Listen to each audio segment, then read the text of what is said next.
Hello students, हम लोग discuss करने वाले हैं इलेक्ट्रिसिटी चैप्टर में यूज़ होने वाले सभी फॉर्मूलाज को। तो चलिए शुरू करते हैं। सबसे पहला फॉर्मूला है Q is equal to N multiply by E, जहाँ पर Q होता है टोटल चार्ज, N होता है नंबर ऑफ इलेक्ट्रॉन्स और E होता है -1.6 इंटू 10⁻⁻19 कूलम, जो एक इलेक्ट्रॉन के ऊपर चार्ज है, नेगेटिव, क्योंकि इलेक्ट्रॉन के ऊपर नेगेटिव चार्ज है। दूसरा फॉर्मूला है current, I is equal to Q by T। I यहाँ पर करंट को रिप्रेजेंट करता है और Q चार्ज को, T टाइम को। कितने टाइम में कितना करंट फ्लो किया उसे हम लोग करंट बोलते हैं। उसके बाद है हमारे पास third formula V is equal to W by Q, जहाँ पर V है इलेक्ट्रिक पोटेंशियल डिफरेंस और W यहाँ पर वर्क डन को रिप्रेजेंट किया जा रहा है। एनर्जी भी इसे लिख देते हैं। तो कितना वर्क डन किया जा रहा है एक चार्ज को मूव करवाने के लिए एक सर्किट में, उसे इलेक्ट्रिक पोटेंशियल डिफरेंस यानी कि V से रिप्रेजेंट करते हैं। फोर्थ फॉर्मूला है R is equal to V upon I, जहाँ पर V इलेक्ट्रिक पोटेंशियल डिफरेंस है, I करंट है और R रेजिस्टेंस है।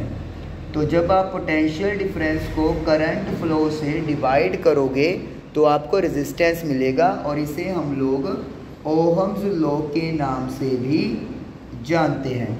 टेम्परेचर इसमें सेम रहना चाहिए।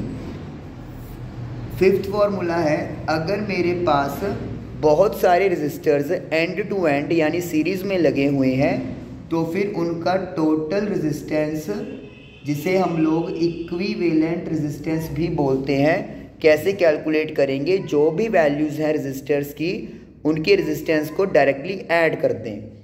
अगर यही रेजिस्टर्स पैरेलल में लगे हों तो इक्विवेलेंट रेजिस्टेंस कैसे निकलेगा, इनका रेसिप्रोकल एडिशन कर देंगे। सीरीज में करंट सेम रहता है, पैरेलल में पोटेंशियल डिफरेंस सेम रहता है।